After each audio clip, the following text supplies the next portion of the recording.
Shalom டே 94. இன்றைக்கு நாம் be the light in the world என்ற தலைப்பில் நம்முடைய டெய்லி மெடிடேஷனை கேட்கலாம். நாம் ஜெபத்தோடு கேட்போம். லேவியராகமம் 4ஆம் அதிகாரத்தில் பாவ நிவாரண பலியை பற்றி கொடுக்கப்பட்டுள்ளது.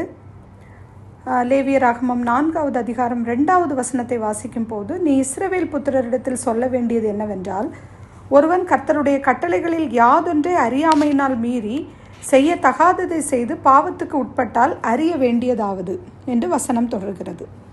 ஸோ அண்டர்லைன் இந்த வசனத்தில் அறியாமையினால், அன்இன்டென்ஷனலி அப்படின்னு சொல்லலாம். So that means the idea of accidental sin. So the Hebrew word மீனிங்கில் பார்க்கும்போது wander or to get lost அப்படின்னு இருக்குது. ஸோ இப்படி பார்த்தா nobody intentionally get lost, right? But when it happens you are still lost. So you need to be rescued. Numbers என்னாகமம் 15வது அதிகாரம் 30வது வசனத்தில் கூட பார்க்கலாம் இதை. பட் நமக்கு under the new covenant there is atonement available for every sin. So இதில் இந்த லெவிட்டிகஸ் சாப்டர் 4ல் 4 வகையான ஜனங்கள் எப்படி தங்களுடைய பாவ நிவாரண பலியை கொடுக்குறாங்க அப்படின்னு மென்ஷன் பண்ணப்பட்டிருக்கிறது. லேவியராகமம் 23வது 13வது அதிகாரத்தெல்லாம் லேட்டாக நீங்கள் வாசித்து பாருங்கள். இன்னும் நல்லா புரியும். இந்த அதிகாரத்தை இன்னும் நம்ம நல்லா புரிஞ்சுக்கலாம் அதன் மூலமாக. இதில் பார்த்தா ஆசாரியர், சபை, பிரபுக்கள், சாதாரண ஜனங்கள். ஸோ இந்த 4 வகையான கிளாசிஃபிகேஷன் ஆஃப் ஜனங்களை இதில் கொடுக்கப்பட்டிருக்கிறது. இவங்க இதில் எப்படியெல்லாம் பாவ நிவாரண பலியை செலுத்துகிறாங்க. ஸோ இதில் ஆசாரியன் பாவம் செய்தால் காளையை கொண்டு வரணும், சபை பாவம் செய்தால் இளம் காளையை கொண்டு வரணும், பிரபுக்கள் பாவம் செய்தால் வெள்ளாட்டு கடாவை கொண்டு வரணும், சாதாரண ஜனங்கள் பாவம் செய்தால் வெள்ளாட்டு பெண் குட்டியை கொண்டு வர வேண்டும். ஸோ இதில் ஆசாரியன் சபைக்கு மாத்திரம் பாவ நிவாரண இது செய்யும் போது பாளையத்திற்கு புறம்பே கொண்டு போய் பலி செலுத்தப்பட வேண்டும். ஆனால் பிரபுக்கள் சாதாரண ஜனங்களுக்கு பாவ நிவர்த்தி செய்யும் போது பாளையத்திற்கு புறம்பே பலி செலுத்தக்கூடாது, பலிபீடத்திலே அது தகனிக்கப்பட வேண்டும். ஸோ இதுதான் இந்த சின் ஆஃபரிங்குடைய அந்த பேசிக் அந்த பலி செய்யப்படும் முறை. மீதி நீங்கள் அந்த ப்ரொசீஜர்ஸ்லாம் அதில் நம்ம வாசிக்கும் போது புரியும். அடுத்து நாம் இந்த ஃபஸ்ட்டு சொன்ன அந்த வேர்ஸ் 2வது வசனத்தை நம்ம திருப்பி பார்க்கும்போது அதில் அன்இன்டென்ஷனலி என்று பார்க்குறோம்.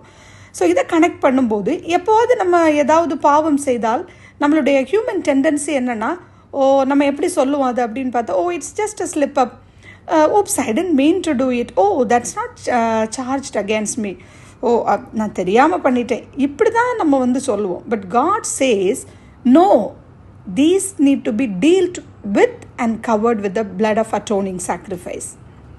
So this is the principle that if we sin against the law of God, we are sinners, and there may be greater sinners or there may be lesser sinners. அது sin தான்.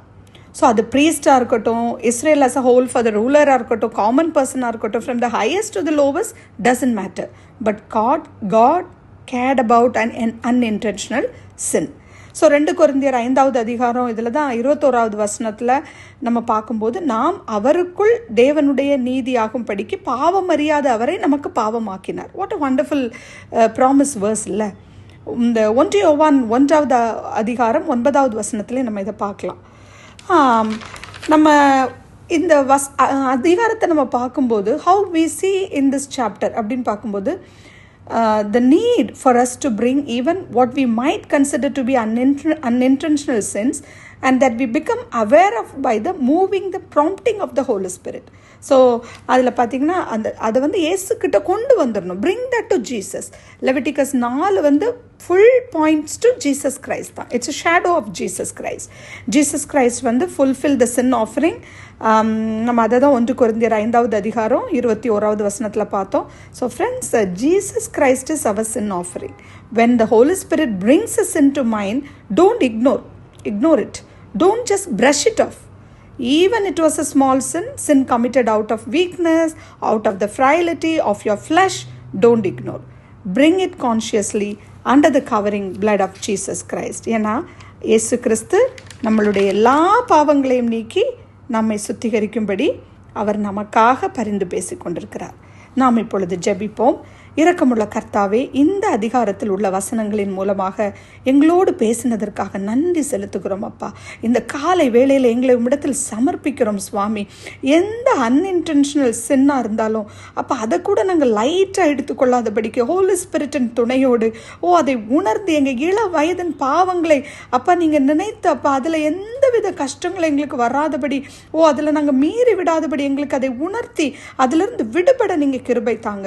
1 யோவான் 1:9 எங்கள் பாவங்களை அறிக்கையிட்டால் எங்கள் பாவங்களை மன்னித்து எல்லா அநியாயத்தையும் நீக்கி எங்களை சுத்திகரிப்பதற்கு உண்மையும் நீதியும் உள்ளவராய் இருக்கிறபடியால் உமக்கு நன்றி ஸ்தோத்திரங்களை செலுத்துகிறோம். What a beautiful promise and joy you have given to us. Such a promise verse, Father God. Thank you, Jesus. Thank you, Jesus. அப்பா, அந்த நேரத்தில் எல்லா துதி கனம் மகிமை அனைத்தையும் உமக்கே செலுத்தி இயேசுவின் நாமத்தில் துதிக்கிறேன் எங்கள் ஜீவனுள்ள நல்ல பரமபிதாவே. ஆமென், ஆமென்.